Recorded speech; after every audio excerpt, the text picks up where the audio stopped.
Hi everyone, Sajid Amit here and welcome to my review of the Focal Arche, which is not a headphone DAC amp that a lot of people talk about nowadays, and it's connected to the mains, which is why I'm sort of holding it up with some level of caution. It's not very heavy, but it is sort of this elongated chunk of metal that looks very premium.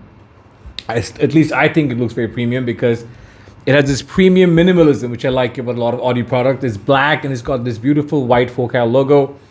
I mean, it's just a lettering, but I like the Focal font, and it has a pretty minimal yet effective screen. So in this review, I'll talk about what this sounds like, its specs and so forth. This is the first foray of Focal audio into the realm of headphone sources, headphone DAC and amps. This is a DAC and an amp. And I bought this, and I want to do a shout out to this gentleman who sold me this because of his phenomenal service. And if you have traversed in the realm of I want to say Summit-Fi audio or flagship audio, you might know this gentleman, especially if you're from Europe, because I live in a country where I need 220 volts. So I got 220 volts. So I had to get this from Europe. And this gentleman's name is Ming. He runs a company called Recycle Hi-Fi.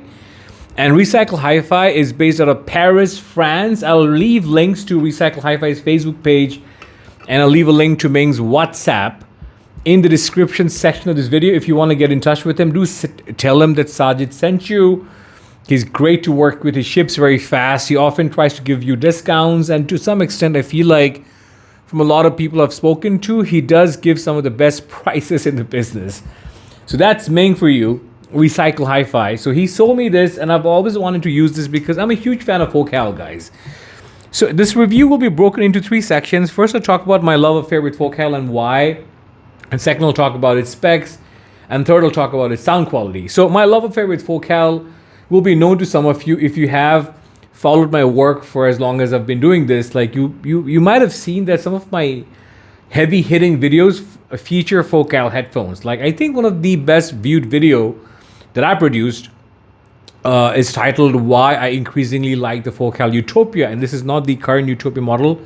This is the previous version. And I loved the old Utopia. I like the new Utopia a little less, which might put me in the minority, I think, because I don't like this smoothing of the treble and whatever they've done with the treble, because the previous Utopia had aggression in the right places.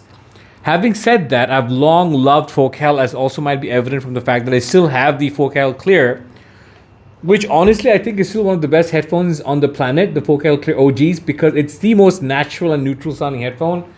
And initially, guys, when I tried the Focal, it was of a topping stack, which made it very glary in the treble and very metallic. And I guarantee you that people who have tried the Focal Clear and have come back and said it's metallic sounding have mostly tried it with Hi-Fi stacks, which does rob the Focal of its timbre, gives it a more metallic timbre than it has already. And it just sounds honky in the upper mids and all that. But it doesn't with my setup. I use a very expensive DAC, the Mola Tambaki, which will get its own review. So that is a $13,500 DAC, and you might be wondering why I'm using a $13,500 DAC with this headphone, which can be had for $700 nowadays on headphones.com. A big shout out to headphones.com for the great prices they currently give on Focal Clear OG headphones. And for the amp, I use the lovely, you can see a peek of it here, the Felix is another F word, but in the best sense of the expression, a Felix Audio Euphoria Anniversary Edition.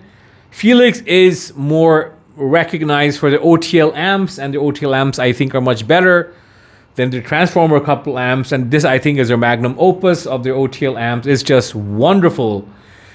And with the Mola Tambaki, which I have down here, and this OTL amp, the Focal Clear sounds radiant, natural and neutral, and just amazing. So I'm a huge Focal aficionado, guys, and I wanted to get this DAC amp in because it has the famous Velvet DAC chip, the AK4490 DAC chip, which a lot of people love because it has this very smooth and warmish tonality. And this has the right amount of power. So without further ado, I just want to jump into discussion of its specs before I finish up with sound. Okay, so I have a tablet PC or a tab in front of me, and I'll just give you a sense of its specs. There's no sense memorizing all this, I think. So this max power is 2 watts into 32 ohms. And if you go up to higher impedance levels like 300 ohms, like for example, if you have a Sennheiser 800S or 800 or 650 or 600, it will output 215 milliwatts, which is sufficient to get the Sennheiser headphones to sound plenty loud and as impactful as they tend to get. The frequency response is 10 hertz to 100 kilohertz. The THD, or total harmonic distortion, is 0.001%. The SNR, signal to noise ratio, is a very respectable 116 dB at 32 ohms in class A. So it's not a noisy amp by any means. I'll talk about its outputs and inputs. The dimensions, as might be evident, is 60 into 200 into 300 millimeters. So 300 is of course this length because it's long, and it's about 4.7 kilograms in weight. I will now show you what its outputs and inputs are like, and then I'll put the power plug back on to give you a sense of its display and its features. Now, it does have a plethora of inputs and outputs if you want to connect it to your streamers or PCs or what have you. So as is evident, it has a ton.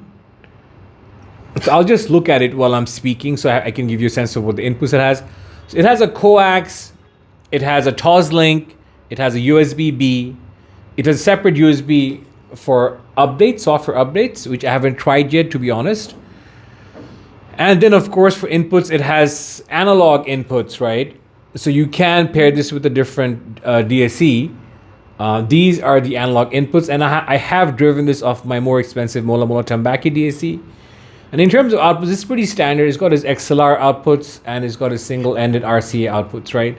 So it's pretty spec'd out, and yes, it's got the power outlet output. And in terms of headphone outs, it has the 6.35 here, quarter-inch jack, standard, and it has this XLR balanced. Now, the volume knob and the features are pretty nifty. So essentially the reason why you use this to access its screen. So firstly, there's a beeping red light, and then you see the Focal logo. It is white, but it will look blue.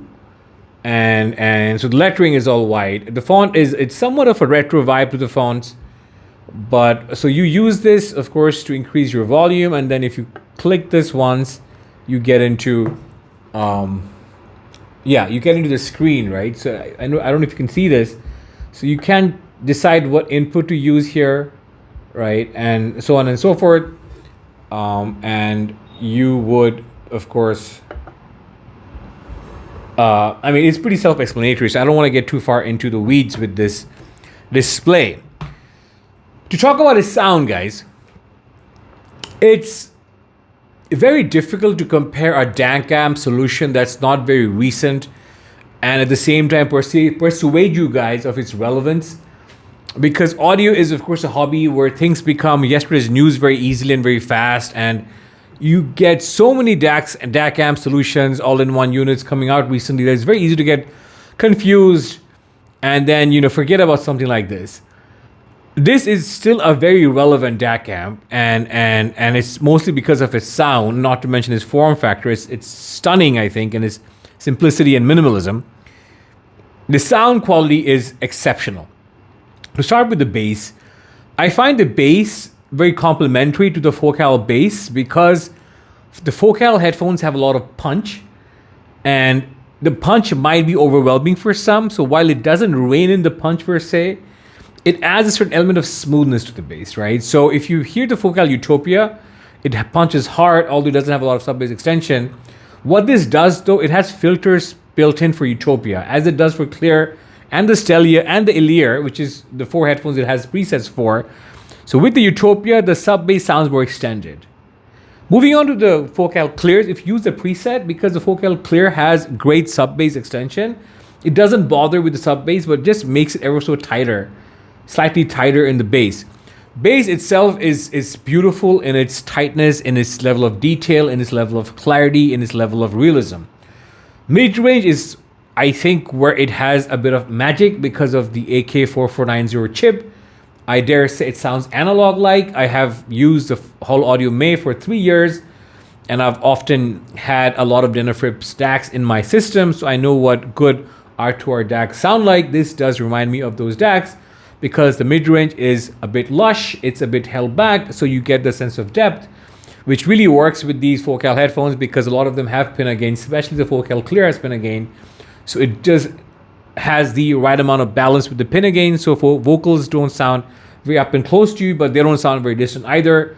And overall, it's got this mid-range magic to it. It's very lucid and very articulate, and you get a lot of microdynamics. These Delta Sigma based DAC chips I often find do dynamics very well, especially micro and macro. I mean, these are the only two types of dynamics. So with microdynamics, you get these very soft inflections in sound quality, very soft gradations and changes in volume, which are captured very well. And in terms of macro dynamics, of course, you talk about the punch and slam and the more, how the distance between the loudest part of the passage of a track and the softest part. These are captured very well. So since I'm talking about macro dynamics, I might as well talk about detail, because it's a very resolving DAC amp, and it does get very close to my Mola Mola Tambaki, which is saying a lot. Because my Mola Mola Tambaki, especially the chain that I'm driving it with, the Mola Mola Tambaki with the Felix Euphoria, this is a super expensive chain, a $17,000 change. This, my friends, is not even $2,500 because most of the time you can get it on a discount.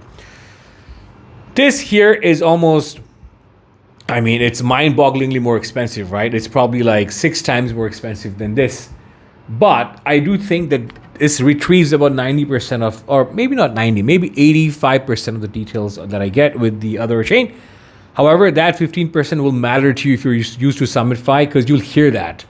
But if you're not used to Summit Fi, if you're not trying to sort of, one-up your friends with the best possible audio system you can possibly get, if you just want good sound quality and good musical enjoyment, this will do it for you, because the resolution here is fantastic. Timbre is great. Soundstage, like I said, is beautifully deep. Width is absolutely fine. It doesn't make the 4Cal headphones wider than I'm used to hearing them, or deeper for that matter, with the exception of the mid-range depth that I talked about. So overall technicalities are top-notch for the price. Tonality, like I talked about, it's neutral with a bit of velvety smoothness in the bass and mid-range and treble. Although I do think that in the upper reaches of the treble, it does extend very, very far in the treble. You do get an ever so slight amount of airiness that you might not get with a lot of other DAC amps. So I do find this airy, despite having a certain smoothness and velvetiness to the sound quality. So yeah, it's a smoothish, not smooth in an absolute level. It doesn't make things overly smooth, but it's a smoothish, warmish DAC amp with air frequencies up top that's somewhat present without ever getting glary or all that. Sounds natural, it punches a decent amount, has a beautiful mid-range depth, and great resolution for the price. It is a wonderful DAC amp, guys. I can't praise this enough. I love this DAC amp. I think it's wonderful. And I think I do wish more people would try this, because I feel like this has been somewhat relegated to the dustbin of memory. And by that, I'm just trying to take the power cord off, and I'm being a bit gentle with it. By that, for something like this, that's $2,500, looks as smart and sleek and minimal as it does. Who wouldn't like to own something like this? I know a lot of you would. Do check it out. I'm not sure if you'll get this very easily in the US. I think Bloom Audio carries this or used to carry this. But this is fantastic. And this amazing reviewer who was previously associated with headphones.com, Ian Dunmore, who goes by Torque, has written a written review of this, which I will link to in the description of this video if you want to check out a written review of this. But the 4Cal Arche is a winner, guys. And like I said, if you want a 220 volt version or 230 volt version, get in touch with Ming of Recycle Hi-Fi, and Ming will hook you up. Ming is a 4Cal dealer. I'm not sure if he has restrictions to where you can ship to. Do talk to him. Even if you're in North America and you want to speak to him, because he's a 4Cal dealer, he might be able to hook you up. Big shout out to Ming of Recycle Hi-Fi. Again, I'll leave a link to Ming's Facebook page and his WhatsApp number in the description section of this video.